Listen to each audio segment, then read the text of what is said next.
नमस्कार दोस्तों, स्वागत है एक बार फिर आपके अपने YouTube चैनल जीवा स्टडी पर। मैं वरिष्ठ अध्यापक मुकेश कुमार जंगड़ आपका स्वागत करता हूं। तो इस वीडियो में हम जो है कलाम की जो है भाषा शिक्षण यानी कि भाषा जो शिक्षण विधियां, हिंदी की शिक्षण विधियां है, उनके जो वन लाइनर क्वेश्चन है उनको देखेंगे। कलाम अकेडमी द्वारा जो है ये PDF डाली गई थी। तो देखो, सबसे पहला जो है क्वेश्चन कि भाव को प्रकट करने का सर्वोत्तम साधन कौन सा है, तो उत्तर हो जाएगा आपका भाषा। ठीक है, भाव को प्रकट करने का सर्वोत्तम साधन है आपका भाषा। फिर प्रारंभिक अवस्था में बालक भाषा कैसे सीखता है, तो श्रवण, निरीक्षण और अनुकरण द्वारा। ये क्रम याद रखना आपको। सबसे पहले वो सुनता है, फिर उसका निरीक्षण करता है और फिर उसका अनुकरण यानी कि उसकी नकल करता है। तो प्रारंभिक अवस्था में बालक जो है भाषा को कैसे सीखता है, श्रवण, निरीक्षण, अनुकरण द्वारा। अगला क्वेश्चन, भाषा की शिक्षा दी जाती है, तो भाषा की शिक्षा दी जाने के पीछे कारण क्या है, अर्थ ग्रहण करना और अभिव्यक्ति के लिए। अर्थ ग्रहण मतलब कोई चीज जो है, शब्द है, उसका अर्थ ग्रहण करना। अभिव्यक्ति मतलब उस चीज को वापस बोलना, खुद जो है बात करने का तरीका सीखना। तो भाषा की शिक्षा किस लिए दी जाती है, अर्थ ग्रहण और अभिव्यक्ति के लिए। कलाम द्वारा जारी किया गया ये वन लाइनर है। आप जो है मेन क्वेश्चन है, वैसे भी 10 क्वेश्चन आते हैं आपके। पहली क्लास है, अपने अगली क्लास में हम और भी देखेंगे। तो जो है 10 क्वेश्चन आते हैं, उनमें से जो हो सकता है कि इनमें से ही 2-4 क्वेश्चन आ जाए आपके। ठीक है, फिर है भाषा के रूप। भाषा के 2 रूप हैं, एक मौखिक भाषा और एक लिखित भाषा। ठीक है, भाषा के कितने रूप हैं, 2 रूप है, एक मौखिक एक लिखित। वैसे जो संस्कृत और इंग्लिश में भी सेम ही कंडीशन होती है, बस इंग्लिश में लिखे होते हैं और संस्कृत में लिखे होते हैं। बाकी यही चीजें होती है वहां पर भी। ठीक है, तो भाषा के 2 रूप हैं, मौखिक और लिखित भाषा। फिर भाषा का प्राथमिक रूप कौन सा है, तो प्राथमिक रूप है आपका मौखिक भाषा। तो ध्यान रखना, भाषा का प्राथमिक रूप कौन सा है, मौखिक भाषा है। फिर भाषा कौशल है, भाषा कौशल है दक्षता प्राप्त करना। दक्षता प्राप्त करना एक प्रकार का क्या है आपका, भाषा कौशल है। फिर भाषा कौशलों का स्वाभाविक क्रम, और ये मैं आपको पहले ही बता चुका। इंग्लिश अगर जिसके लैंग्वेज सेकंड है वो भी सुन ले, LSRW, ये याद रख लें बस, LSRW। ये भाषा का एक स्वाभाविक क्रम है। क्वेश्चंस जो यहां से आ सकते हैं।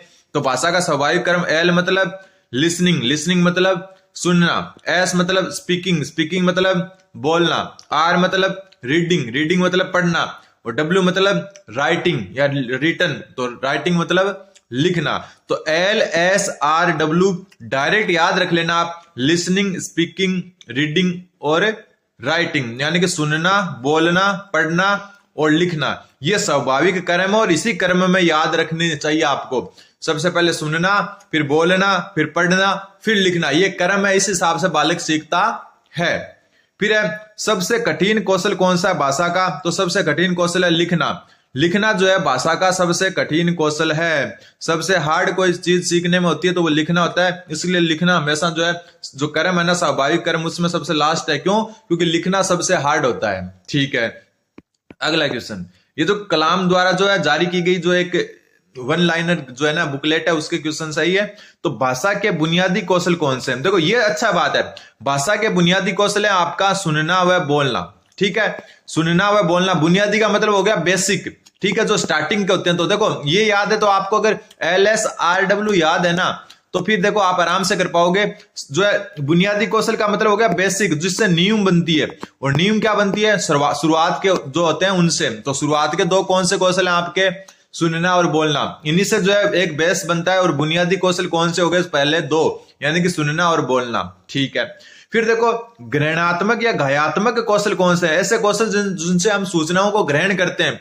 तो वो है सुनना व पढ़ना, सुनना व पढ़ना, यानी कि पहला और तीसरा। यहां पर भी बहुत अच्छी बात है, देखो ग्रहणात्मक या घयात्मक जो कौशल है वो है सुनना व पढ़ना, सुनना और पढ़ना, ये दोनों। ठीक है, फिर देखो बात आ रही है कि भाषा के अभिव्यक्तात्मक या उत्पाद कौशल कौन से, उत्पाद है ये, उत्पाद मतलब जिससे हम जो है भाषा अभिव्यक्त करते हैं या सामने वाले को समझाते हैं। तो वो बचे हुए 2 हो जाएंगे, बोलना और लिखना। तो उत्तर हो जाएगा बोलना लिखना। तो ध्यान रखना, अभिव्यक्तात्मक जो है वो तो है बोलना लिखना, और ग्रहणात्मक यानी जिससे हम सूचनाएं ग्रहण करते हैं वो है सुनना पढ़ना, और जिससे हम सूचनाएं जो है सामने वाले को अभिव्यक्त करते हैं वो हो गया आपका बोलना लिखना। और बुनियादी कौन से हो गए, सुनना बोलना। वह बुनियादी का तो पहला 2, ठीक है, ग्रहणात्मक पहला तीसरा, और अभिव्यक्तात्मक है वो हो जाएगा दूसरा चौथा। ये याद है तो सब कुछ याद है आपको, ये चारों के चारों याद है हो जाएंगे। अगला क्वेश्चन, अगला है भाषाई कौशलों का विकास किस स्तर तक पूर्ण हो जाना चाहिए, मतलब आप जो भाषा सीख रहे हैं उसका जो विकास है वो किस स्तर तक पूरा हो जाना चाहिए। तो उत्तर होगा आपका प्राथमिक स्तर कक्षा 5 तक, यानी कि कक्षा 5 तक आपको भाषा का पूरा ज्ञान हो जाना चाहिए। बोलना, लिखना, पढ़ना और सुनना, जो चार अभिव्यक्ति जो चार भाषात्मक कौशल है वो चारों आपके जो है 5वीं क्लास तक पूर्ण हो जाने चाहिए। ठीक है, LSRW, लिसनिंग, स्पीकिंग, रीडिंग और राइटिंग। ठीक है, बोलना, सुनना और लिखना और जो है पढ़ना, ये तीनों चारों कौशल है ये आपके प्राथमिक यानी कि 5वीं कक्षा तक जो है वहां पर जो है इनका विकास पूरा हो जाना चाहिए। अगला क्वेश्चन है कि भाषण जो कौशल है, भाषण कौशल का मुख्य उद्देश्य है। भाषण कौशल का मुख्य उद्देश्य, जब हम भाषण देते हैं उसका मुख्य उद्देश्य क्या है? मौखिक जो अभिव्यक्ति है वो करना। ठीक है, मौखिक अभिव्यक्ति मतलब बोलने की अभिव्यक्ति, यानी कि बोलने का जो तरीका वो जानना, वो है भाषण कौशल का मुख्य उद्देश्य। इंपोर्टेंट बनता है, क्वेश्चन आया हुआ है। ठीक है, फिर जो मौखिक अभिव्यक्ति उसके दो प्रकार कौन से हैं? एक तो औपचारिक, एक अनौपचारिक। ध्यान रखना, मौखिक अभिव्यक्ति है उसके दो प्रकार हैं, एक तो औपचारिक और एक अनौपचारिक। औपचारिक जो होते हैं फॉर्मल होते हैं। ठीक है, जिसमें हम जो है किसी संस्था या किसी जो है पद पर या सरकारी जो है विभाग होते हैं उनके हिसाब से भाषण देते हैं। दूसरा अनौपचारिक होता है जो अपने जो है मतलब एकदम ऐसे फ्रेंडली टाइप से देते हैं, वो होता है अनौपचारिक। ठीक है, फिर मौखिक अभिव्यक्ति के विकास के लिए सर्वाधिक उपयोगी क्या है? तो वाद विवाद। जितना वाद विवाद होगा उतनी आपकी मौखिक अभिव्यक्ति अच्छी होगी। तो मोस्ट इंपोर्टेंट क्वेश्चन है कि मौखिक अभिव्यक्ति के विकास के लिए सर्वाधिक जो है आपका उपयोगी क्या है? तो वाद विवाद जो है वो आपका मौखिक अभिव्यक्ति के लिए सर्वाधिक उपयोगी है। फिर है अगला क्वेश्चन कि मौखिक अभिव्यक्ति का आवश्यक गुण कौन सा है? तो शुद्ध उच्चारण। ठीक है, शुद्ध उच्चारण भी कह सकते हैं या फिर हम कह सकते हैं शुद्ध उच्चारण। क्या कह सकते हैं? ये संधि विच्छेद किया हुआ है, शुद्ध उच्चारण। मतलब जो आपकी मौखिक अभिव्यक्ति है उसका आवश्यक गुण है शुद्ध उच्चारण। ठीक है, तो शुद्ध उच्चारण होना चाहिए, शुद्ध उच्चारण होना चाहिए, जो आपका मौखिक अभिव्यक्ति का एक आवश्यक गुण है। फिर पढ़ना वाचन कौशल के भेद हैं। पढ़ना वाचन कौशल के भेद हैं मतलब पढ़ना वाचन, एक होता है आपका पढ़ना वाचन, एक लिखना वाचन, ये होते हैं। तो पढ़ना वाचन है, इसके भेद कौन से? तो एक तो हो गया सस्वर वाचन और एक मौन वाचन। सस्वर वाचन मतलब आप जोर जोर से जो है ना वाचन करते हैं वो हो गया। ठीक है, और मौन वाचन यानी मन ही मन पढ़ते हैं ना, अपने पहले टीचर कहते थे ना कि मन में पढ़ो, आवाज मत करो, तो वो होता है मौन वाचन। ठीक है, वो सस्वर और मौन दो वाचन होते हैं पढ़ने के। तो ध्यान रखना, पढ़ने के कौशल के दो भेद होते हैं, सस्वर वाचन और मौन वाचन। फिर आता है आपको उच्चारण सुधारने के लिए क्या करवाना चाहिए? तो सस्वर वाचन करवाना चाहिए। सस्वर वाचन जो है वो जो है प्रारंभिक कक्षाओं में इस पर बल देना चाहिए, ये भी ध्यान रखना। तो क्वेश्चन ये भी आ सकता है कि सस्वर वाचन पर कब बल देना चाहिए? तो प्रारंभिक कक्षाओं में। तो उच्चारण सुधारने के लिए जो है आपको सस्वर वाचन करना चाहिए। प्रारंभिक कक्षाओं का मतलब है जो 1 से 8 तक की कक्षाएं, उनमें आपने देखा होगा अपने जो स्कूलें हैं ज्यादातर उसमें जो है छुट्टी के टाइम जो है 5-7 मिनट बचते हैं तो छोटी कक्षाओं को करते हैं ना, बार खड़ी बुलाते हैं कैसे कबूतर, तो पीछे सारे बोलते हैं कैसे कबूतर, तो वो होता है आपका सस्वर वाचन। ठीक है, फिर आता है आपका कि आदर्श वाचन किया जाता है। तो आदर्श वाचन किसके द्वारा किया जाता है? तो आदर्श वाचन किया जाता है अध्यापक के द्वारा। ठीक है, और छात्र द्वारा उनका क्या किया जाता है? अनुकरण किया जाता है। अनुकरण मतलब उसके पीछे वैसे के वैसे बोलते हैं, अनुकरण मतलब एक प्रकार से नकल करना। ठीक है, तो आदर्श वाचन जो है आपका किसके द्वारा किया जाता है? इंपोर्टेंट है, अध्यापक के द्वारा। फिर आशु भाषण क्या है? तो आशु भाषण बोलने की एक योग्यता है। ठीक है, आशु भाषण क्या है? आशु भाषण बोलने की योग्यता है। फिर सस्वर वाचन के भेद बताओ। तो सस्वर वाचन होता है आपका 3 प्रकार का, आदर्श वाचन, अनुकरण वाचन और समवेत वाचन। ठीक है, सस्वर वाचन जो है आपका आदर्श वाचन में क्या हो गया कि एक अध्यापक है वो आपको पढ़कर सुना रहा है तो एकदम अच्छे स्वर में, तो वो हो गया आदर्श वाचन। अनुकरण वाचन यानी कि पीछे बोल रहे हैं, जैसे मैं बोल रहा हूं कैसे कबूतर और पूरे स्कूल वाले जो बच्चे बोल रहे हैं कैसे कबूतर, वो अनुकरण वाचन हो गया। समवेत वाचन मतलब सारे के सारे साथ में बोल रहे हैं, कोई अनुकरण नहीं कर रहा। मान लो कि जैसे जो है कोई हम जैसे राष्ट्रगान बोलते हैं साथ में बोलते हैं ना, ऐसे थोड़ी ना 4 लड़कियां आगे राष्ट्रगान का एक लाइन बोल रही है फिर पीछे से बोल रहे हैं, ऐसा नहीं होता। तो वो होता है आपका समवेत वाचन। तो सस्वर वाचन जो है आदर्श वाचन, अनुकरण वाचन और समवेत वाचन 3 भागों में बांटा गया है। फिर क्वेश्चन है अगला कि जीवन के जो है प्रारंभिक दौर में मातृभाषा सीखने का सबसे प्रमुख स्रोत क्या होता है? तो देखो जीवन का जो प्रारंभिक काल होता है उसमें परिवार जो होता है वो मातृभाषा सीखने का जो है क्या होता है? प्रमुख स्रोत होता है। भले ही आप जो है कुछ भी कहीं भी जो हो जाए, कुछ कहीं भी मतलब हिंदी सिखाने का प्रयत्न करें अपने बच्चों को, लेकिन वो क्या करेंगे? मारवाड़ी ही सीखेंगे। वो अपनी जो लोकल लैंग्वेज है आपके जैसे भरतपुर का ब्रज सीखेगा, जो है उदयपुर का है तो मेवाड़ी सीखेगा, जोधपुर का है तो मारवाड़ी सीखेगा। क्यों? क्योंकि आप कितना ही कोशिश कर ले, लेकिन आपका जो मातृभाषा सीखने का जो प्रमुख स्रोत है वो परिवार, और परिवार में जो है सारे हिंदी तो बोलते नहीं है, तो आप आजकल कोशिश बहुत करते हैं लेकिन हिंदी बोल नहीं पाता बच्चा, फिर धीरे धीरे सिखाने की कोशिश भरपूर की जाती है। फिर है थोड़ा सा अगला क्वेश्चन, थोड़ा बड़ा कर लेता हूं मैं, कि प्रत्येक शब्द पर उचित बल देकर पठन शक्ति का विकास करना किस कौशल से संबंधित है? प्रत्येक शब्द पर उचित बल देकर पठन शक्ति का विकास करना किस कौशल से संबंधित है? तो उत्तर हो जाएगा आपका वाचन कौशल से। ठीक है, फिर अर्थ ग्रहण की दृष्टि से सर्वोत्तम वाचन कौन सा है? तो अगर आप अर्थ ग्रहण यानी कि अच्छे से चीजों को समझना चाहते हो तो मौन वाचन सबसे अच्छा वाचन है। सस्वर वाचन में जो है आप इतना सीख नहीं पाओगे, मौन वाचन जो है आपका बहुत जो है मतलब सीखने में कारगर है। और अर्थ ग्रहण की दृष्टि से सर्वोत्तम जो है या सर्वोपयुक्त वाचन कौन सा? आपका मौन वाचन है। सबसे बेस्ट वाचन कौन सा है? मौन वाचन। फिर साइलेंट रीडिंग, साइलेंट रीडिंग मतलब हो गया मौन वाचन, साइलेंट रीडिंग का मतलब हो गया मौन वाचन। और मौन वाचन जो है वो किसकी रचना है? तो ये है ब्रायन की। ठीक है, ब्रायन की।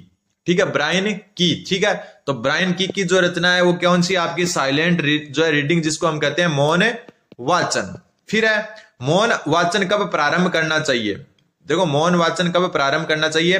तो मौन वाचन मतलब मन में पढ़ना करते हैं ना, अपने स्कूल में पढ़ते थे तब अपन जो है ना सर कहते थे कि खुद पढ़ो एक बार और कोई शोर नहीं करेगा, मन ही मन पढ़ेंगे, तो वही होता है मौन वाचन। तो मौन वाचन का आरंभ होता है तीसरी कक्षा से। कौन सी कक्षा से? तीसरी कक्षा से। लेकिन जो गहन अध्ययनिष्ठ पाठों का यानी कि जो हार्ड पाठ है उनका मौन वाचन होता है कक्षा 6 से। कब से? कक्षा 6 से शुरू होता है। तो जो तीसरी कक्षा से मौन वाचन प्रारंभ हो जाता है, लेकिन जो हार्ड टाइप से या थोड़े जो कठिन जो शब्दार्थ है या फिर जो कठिन पाठ है उनका मौन वाचन जो है आपका कक्षा 6 से शुरू होता है। फिर अगला क्वेश्चन है, सस्वर वाचन का सबसे उपयुक्त जो है साधन है। सस्वर वाचन तो अभी मैं बात कर चुका। सस्वर वाचन मतलब जोर जोर से जो किसी चीज को दोहराना, तो सामूहिक वाचन जो है इसका सबसे उपयुक्त साधन है। ठीक है, वैसे मौन वाचन सर्वश्रेष्ठ होता है, लेकिन सर्वश्रेष्ठ होने के बाद में जो सस्वर वाचन है वो उसका जो सर्वश्रेष्ठ होता है वो होता है सामूहिक वाचन। ठीक है, फिर ज्ञान की वृद्धि, अवकाश के क्षणों का सदुपयोग, स्वाध्याय की भावना विकसित करना, अवधान केंद्रीकरण की क्षमता का विकास करना आदि किसके द्वारा किए जा सकते हैं? तो मौन वाचन द्वारा। सबसे जो उपयुक्त वाचन है वो मौन वाचन है। उसके द्वारा हम ज्ञान में वृद्धि करना, जो अवकाश के क्षणों का सदुपयोग, स्वाध्याय की भावना को विकसित करना, अवधान केंद्रीकरण की मतलब ध्यान केंद्रित करने की क्षमता बढ़ाना, ये सब मौन वाचन से ही कर सकते हैं। फिर पूर्ति परीक्षा, सत्य असत्य परीक्षा, बहुविकल्प परीक्षा के द्वारा किस वाचन की परीक्षा की जाती है? तो उत्तर हो जाएगा मौन वाचन। ये क्वेश्चन थोड़ा यूनिक है और इंपॉर्टेंट, लिख लें इसको आप। पूर्ति परीक्षा जैसे रिक्त स्थान की पूर्ति कीजिए। सत्य असत्य परीक्षा, बहुविकल्प परीक्षा के द्वारा किस वाचन की परीक्षा की जाती है? तो उत्तर हो जाएगा आपका मौन वाचन। ठीक है, फिर प्राथमिक स्तर पर वाचन का मुख्य उद्देश्य है। तो प्राथमिक स्तर पर वाचन का मुख्य उद्देश्य आपका शुद्ध उच्चारण की क्षमता का विकास करना। इंपॉर्टेंट बनता है, ध्यान रखना। प्राथमिक स्तर पर वाचन का मुख्य उद्देश्य होता है शुद्ध उच्चारण की क्षमता का विकास करना। फिर पठन या वाचन शिक्षण की विधि है। तो पठन जो या वाचन शिक्षण है उसकी विधि है वर्ण विधि, शब्द विधि, वाक्य विधि, ध्वनि साम्य विधि, अनुकरण विधि और संगति विधि। ठीक है, तो ध्यान रखना पठन या वाचन, ये संगति नहीं है मेरे हिसाब से, संगीत विधि है। कौन सी विधि है? संगीत विधि।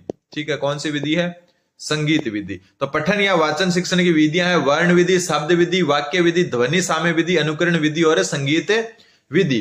फिर मौन वाचन का प्रकार कौन सा है? तो मौन वाचन होता है द्रुत वाचन, गहन वाचन और व्यंग अवलोकन। ठीक है, व्यंग अवलोकन, द्रुत वाचन, गहन वाचन। तो सबसे इंपॉर्टेंट कौन सा वाचन होता है? मौन वाचन। और उसके प्रकार कौन कौन से ध्यान रख लेना, द्रुत वाचन, गहन वाचन और व्यंग अवलोकन। ठीक है, तो ये जो है 3 प्रकार किसके हैं? मौन वाचन के हैं। फिर है अगला क्वेश्चन कि शिक्षण कौशल का उपयोग किया जाता है। तो शिक्षण कौशल का उपयोग कब किया जाता है? कक्षा के अंदर और बाहर दोनों जगह किया जाता है, ध्यान रख लेना। तो शिक्षण कौशल का उपयोग जो है कक्षा के अंदर व बाहर दोनों जगह किया जाता है।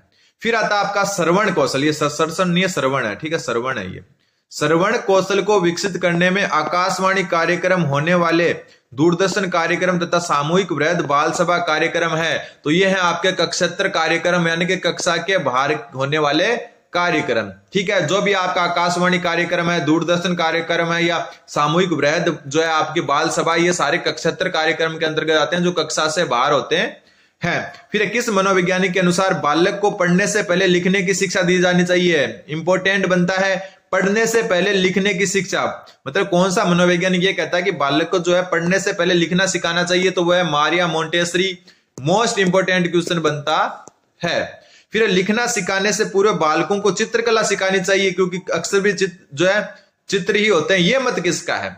ऊपर क्या बोला? पढ़ने से पहले लिखना सिखाओ, ये मारिया मोंटेसरी ने बोला। लेकिन लिखने से पहले चित्रकला सिखाओ, ये बात बोली महात्मा गांधी ने। ये भी एक अलग बनता है। राजस्थान जो इंडिया के जो हिसाब से देखें तो महात्मा गांधी ने क्या बोला? बालकों को लिखना बाद में, पहले चित्रकला सिखाओ। फिर आपका बोलना मनुष्य को पूर्णता तक पहुंचाता है, जबकि लिखना मनुष्य को परम शुद्ध बनाता है। ये कथन किसका है? तो बैंकन का। तो ये भी बहुत अच्छा जो है एक कथन है कि बोलना मनुष्य को पूर्णता तक पहुंचाता है, बिल्कुल, जबकि लिखना जो है वो मनुष्य को परम शुद्ध बनाता है। और ये कथन है आपका बैंकन का, रोजर बैंकन है इनका पूरा नाम। तो ये भी एक जो है आपका अच्छा जो है क्वेश्चन बनता है। फिर जो आता है आपका थोड़ा सा कि भाषा जो कौशल है, भाषा कौशलों में लिखित अभिव्यक्ति रूप है। तो लिखना क्या? लिखित अभिव्यक्ति रूप है। फिर श्रुत लेख से किन दो कौशलों का विकास होता है? तो सुनना व लिखना। श्रुत लेख मतलब हो गया आपका जो है, जैसे मैं बोल रहा हूं, जैसे नोट्स लिखाते हैं ना क्लास में कि लिखो राम ने आम खाया, तो वो तो हो गया आपका सुनना, कि आप सुन रहे हो, टीचर बोल रहा है राम ने आम खाया, आप सुन रहे हो और फिर जो है कॉपी में लिख रहे हो, तो वो था श्रुत लेख। श्रुत लेख मतलब बोलकर लिखवाना, जैसे नोट्स लिखवाते हैं ना, तो श्रुत लेख में जो है सुनना व लिखना कौशल का क्या होता है? आपका विकास होता है।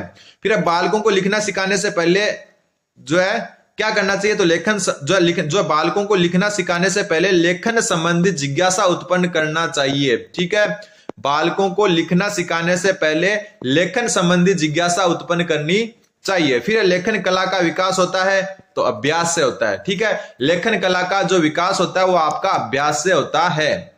फिर आपका शिक्षक बालक की कॉपी या स्लेट पर अक्षरों को लिख देता है और छात्र इन अक्षरों को देखकर उनके नीचे लिखने का अभ्यास करते हैं। ठीक है, उसी प्रकार अक्षर बनाते हैं। ये विधि है, ये अनुकरण विधि है। जैसे मैं लिख देते हैं ना अपन क ख, फिर बालक नीचे क ऐसे लिखता है, फिर ख लिखता है, तो ये अनुकरण कर रहा है। क्या कर रहा है? अनुकरण। ठीक है, तो उत्तर हो जाएगा आपका अनुकरण विधि। मतलब बालक जो कॉपी या स्लेट पर अक्षरों को जो शिक्षक लिख देता है, फिर बालक उनका जो नीचे वापस लिखने का अभ्यास करता है, तो वो होती है अनुकरण विधि। फिर लेखन कौशल में सर्वाधिक महत्व किसका है? तो वर्तनी का। ठीक है, लेखन कौशल में सर्वाधिक वर्तनी का मतलब हो गया स्पेलिंग। एक प्रकार से लिखना जो है, आप लिख रहे हो जो शब्द सही है या गलत, तो स्पेलिंग होगी एक प्रकार से। तो लेखन जो कौशल है उसमें सर्वाधिक महत्व है आपका वर्तनी का। फिर बालकों को वर्तनी की विधिवत शिक्षा किस स्तर तक प्रदान कर देनी चाहिए? तो प्राथमिक स्तर पर। मतलब वर्तनी की जो शिक्षा है ना, वो आपकी विधिवत रूप से प्राथमिक स्तर पर ही क्या कर देनी चाहिए? जो है उपलब्ध करवा देनी चाहिए। फिर आता है अगला क्वेश्चन कि बालक लिखना सीखते हैं, तो बालक लिखना सीखते हैं सीधी रेखाओं से। तो उत्तर हो जाएगा आपका ऑप्शन जो है सीधा डायरेक्ट जो है वन लाइनर, आपको पता ही है। तो बालक लिखना कैसे सीखते हैं? सीधी रेखाओं से। फिर है वर्णों के छोटे छोटे खंड कर उन खंडों का योग कर वर्ण रचना कर लिखना सीखने की विधि है। ठीक है, ये थोड़ा हटा देना। वर्णों के छोटे छोटे खंड कर उन खंडों का योग कर वर्ण रचना लिखना सीखने की विधि किसने दी? तो पेस्टालोजी ने। ठीक है, मतलब छोटे छोटे वर्णों से शब्दों का निर्माण करना, ये विधि किसने दी? आपकी जो है पेस्टालोजी ने। फिर डिसलेक्सिया क्या है? तो पठन संबंधी विकार, यानी पढ़ने में जो विकार होता है उसको कहते हैं डिसलेक्सिया। और डिसग्राफिया क्या है? लेखन संबंधी विकार, लिखने में जो विकार होता है वो आपका क्या होता है? डिसग्राफिया होता है। तो उम्मीद है कि आपके समझ में आएगा। चैनल को सब्सक्राइब जरूर करें। एक वन लाइनर था, क्योंकि 10 क्वेश्चन आएंगे आपके हिंदी में, तो मेरे हिसाब से जो है 3 से 4 क्वेश्चन तो इसी क्लास में से आने के चांस रहेंगे, क्योंकि ये बार बार रिपीट होने वाले क्वेश्चन है। अभी और क्लास लेकर आएंगे अपन हिंदी शिक्षण विधियों की। तब तक चैनल को सब्सक्राइब करें। धन्यवाद। बन रहे हैं जीवा स्टडी के साथ।